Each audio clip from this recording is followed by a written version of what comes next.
हुक्म है और मेरे लिए क्या मग़फ़िरत का हुक्म है या नहीं, मुझे अल्लाह माफ़ फरमाएगा या नहीं। अल्लाह के रसूल सल्लल्लाहु अलैहि वसल्लम इरशाद फरमाते हैं, ऐ सहाबे रसूल, सुनो सुनो, तुम मेरी आमद से पहले पहले, इस्लाम की आमद से पहले पहले, इस्लाम का झंडा, इस्लाम का परचम बुलंद होने से पहले पहले तूने जितनी बच्चियों को जिंदा कब्र में गाड़ दिया है, इस्लाम उसका जिम्मेदार नहीं है, बल्कि इसके बाद तुम जिन बच्चियों को ऊपर जुल्म ढाओगे, जिन बच्चियों पर जुल्म के पहाड़ तोड़ोगे, जिन लोगों को तुम सताओगे, तकलीफें पहुंचाओगे, अज़ियतें दोगे, उसका जिम्मेदार होगा और उसका तुमसे मुआवजा लिया जाएगा। क्योंकि अल्लाह तबारक व तआला ने कुरान पाक में इरशाद फरमाया, इन्ना बतशा रब्बिका लशदीद, ऐ लोगों रब की पकड़ से बचो, क्योंकि रब की पकड़ बहुत ही ज्यादा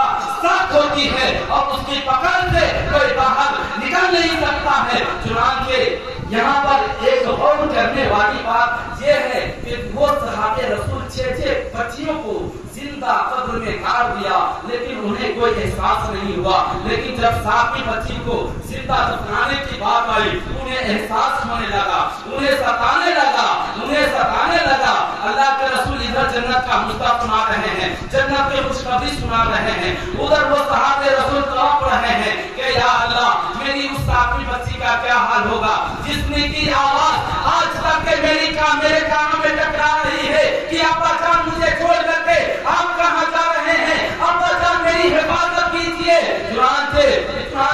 वो सहाबे रसूल जब 7वीं बच्ची को जिंदा कब्र में गाड़ने गया, जिंदा कब्र में दफनाने गया, तुम्हें एहसास होने लगा। इसकी वजह क्या है मालूम है? इसकी वजह क्या है? जब उन्होंने 6 बच्चियों को जिंदा कब्र में दफनाया था तो उस वक्त इस्लाम की आमद का जमाना करीब नहीं था, लेकिन जब उन्होंने 7वीं बच्ची को जिंदा कब्र में दफनाने गया और उस बच्ची की आवाज उसके कानों में जो आ रही थी और उन्हें अपने किए हुए पर जो शर्मिंदा था, उसकी वजह सिर्फ और सिर्फ यही थी कि प्यारे कि अल्लाह तबारक व तआला ने कुरान पाक में अपने प्यारे हबीब सल्लल्लाहु अलैहि वसल्लम की शान में इरशाद फरमाया, वमा अरसलनाका इल्ला रहमतन लिल आलमीन, ऐ महबूब, हमने तो आपको सारी जहां के लिए, पूरी कायनात के लिए रहमत बना करके भेजा।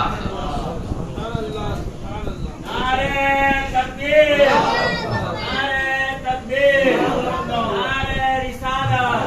नारे रिसालत, मुफ्ती अंजार साहब। मिल्लत इस्लामिया, आज जो लोग अपनी बेटी को बोझ समझते हैं, जो लोग अपनी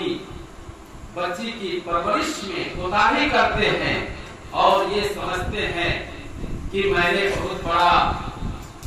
बच्ची पाल करके बहुत बड़ा जुर्म किया है, वो सोच ले और वो समझ ले। अल्लाह के रसूल सल्लल्लाहु अलैहि वसल्लम ने फरमाया कि जिसके पास अगर तुम अपने सामने जहन्नम से दीवार खड़ी करना चाहते हो तो तुम्हारे जिम्मा वाजिब है कि तुम एक बच्ची की परवरिश करो और जो उसका हक है तुम उसे अदा करो। आज मुसलमानों में इतना ज्यादा जहेज का, इतना ज्यादा तिलक का ध्यान पड़ चुका है, इतना ज्यादा मुतालबा का रिवाज पड़ चुका है कि आज हमारे मुस्लिम लड़कियां गैरों से शादी करने के लिए मजबूर हो जाती है। आपको मालूम है कि इंडिया की सरजमीन जहां पर 1 लाख नहीं बल्कि 8 लाख मुस्लिम लड़कियां मुर्तद्दा हो चुकी हैं, गैर मुस्लिम से निकाह करके जब उन्होंने अपनों में देखा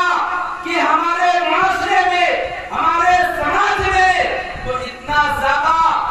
तिलक का रिवाज है कि हमारे माँ बाप उसे बर्दाश्त नहीं कर सकते हैं। हमारे खैशो अकारिब के सामने मैं अपना हाथ फैला नहीं सकती हूँ, जिसकी वजह से वो मुस्लिम लड़कियां आज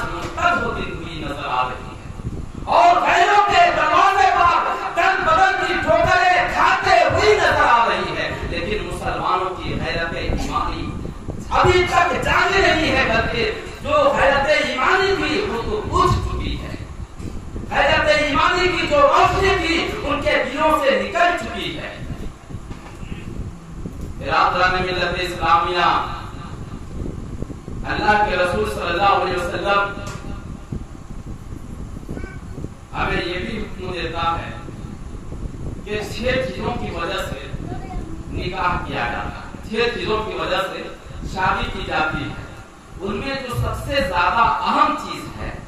सबसे ज्यादा इम्पोर्टेंट चीज है, वो है ईमानदारी, दयानतदारी, तकवा, तहारत। यानी लड़की और लड़का में ईमानदारी देखनी चाहिए। लड़का ईमानदार है तो लड़की भी ईमानदार होनी चाहिए। लड़की पासा होना चाहिए। आपको मालूम है हजरत उमर रज़ियल्लाहु तआला अन्हु की हुकूमत, उनकी आदत थी, बादशाह थे, कोई मामूली बादशाह नहीं थे, खलीफा